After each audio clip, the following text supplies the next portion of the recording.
बचपन से शहर में रहने वाला मनोज इस साल होली की छुट्टियों में अपने गांव दुर्गापुर वापस आता है, जहां उसे देख पूरा गांव खुशी से झूम उठता है। जब गया था तब इतना सा था और अब देखो कितना बड़ा हो गया है। हाँ सरपंच जी, जब मैं गया था तब आप भी बहुत जवान थे और अब देखो कितने बूढ़े हो गए हैं आप। चलो चलो बढ़िया है, बच्चा घर वापस आ गया। इसी खुशी में आज रात पार्टी होगी। क्या बात है, गांव में भी पार्टियां होने लगी। वैसे अगर पार्टी की बात है तो आज क्यों सीधा होली पार्टी करते हैं। होली पार्टी की बात सुन चहल पहल में अचानक सन्नाटा छा जाता है, जिसे देख मनोज को कुछ अजीब लगता है, लेकिन तभी सरपंच बात पलट देता है। अब बहुत देर हो गई, चलो सब अपने घर चलो, पार्टी के बारे में कल सोचेंगे। मनोज भी मम्मी पापा के साथ घर आ जाता है, पर होली पार्टी और उस पर पूरे गांव की खामोशी वाली बात अभी तक उसके जहन से निकलती नहीं। पापा, होली पार्टी की बात पर सब चुप क्यों हो गए थे?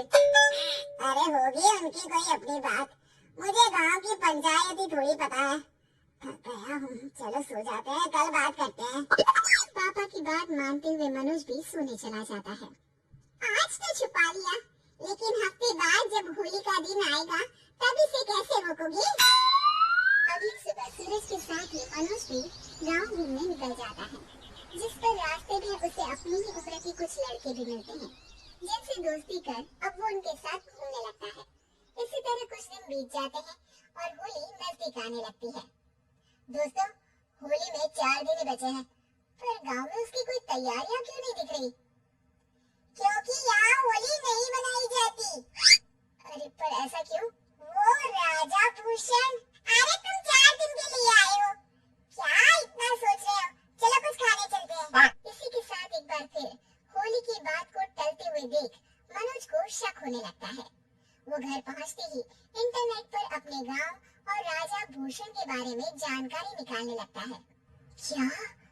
मुझे आज तक ये नहीं पता था। ऐसा कैसे? किसी ने मुझे कुछ बताया क्यों नहीं? सारी जानकारी लेने के बाद मनोज गांव वालों या अपने मम्मी पापा से कुछ पूछे बिना खुद ही उसकी सच्चाई के बारे में छानबीन करने लगता है, जिसके चलते वो राजा भूषण की हवेली में पहुंचता है। वाह, क्या हवेली है यार! पर क्या यहाँ सच में कोई भूत है? हेलो भूत जी, कोई है क्या? हम इस साल गांव में होली सेलिब्रेट कर रहे हैं, क्या आप उस पर थोड़ा इंटरव्यू देंगे? मनोज के ऐसा बोलते ही गांव में तूफान उठ जाता है और हवेली में रखी सारी चीजें हिलने लगती है।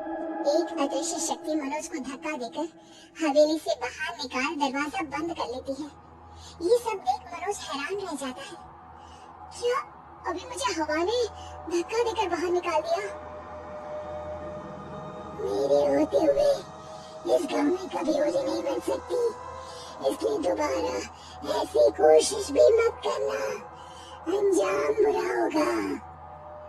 आवाज सुन मनोज हैरानी से इधर उधर देखने लगता है, पर उसे कोई दिखाई नहीं देता।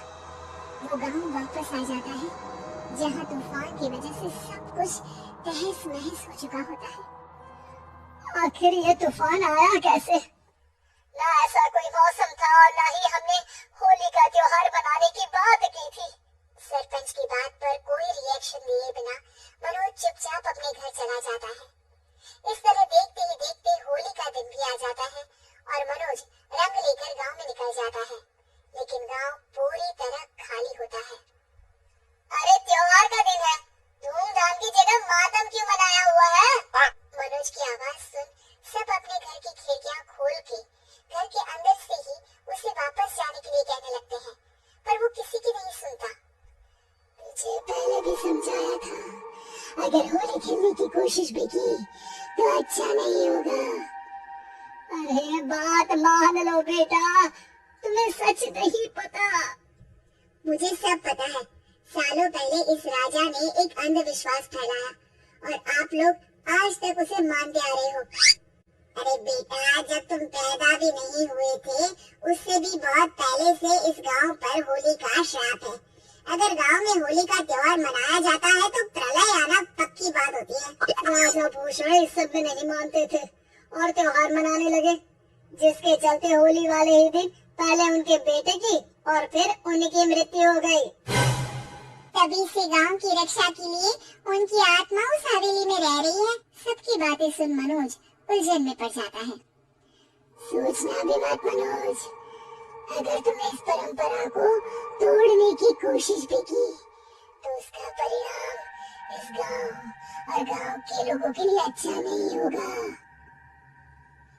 मुझे भी यकीन नहीं हो रहा कि आप लोग एक बेतुकी बात को मानकर सालों से रंगों के त्योहार को मातम की तरह मनाते आ रहे हो। मनोज किसी की कोई बात ना मानते हुए पूरे गांव में रंग बिखेर देता है, जिसके तुरंत बाद वहाँ तूफान के साथ बिजलियां गरजने लगती है। अचानक मौसम में ऐसा बदलाव देख जहाँ मनोज कंफ्यूजन में आ जाता है, वहीं गांव वाले डर से सहम जाते हैं।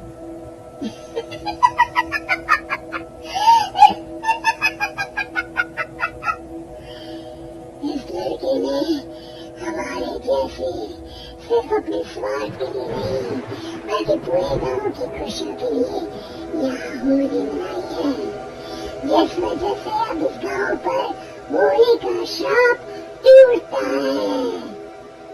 ऐसा बोलकर राजा का भूत वहाँ से गायब हो जाता है, जिसके बाद गांव के लोग धूमधाम से होली मनाते हैं।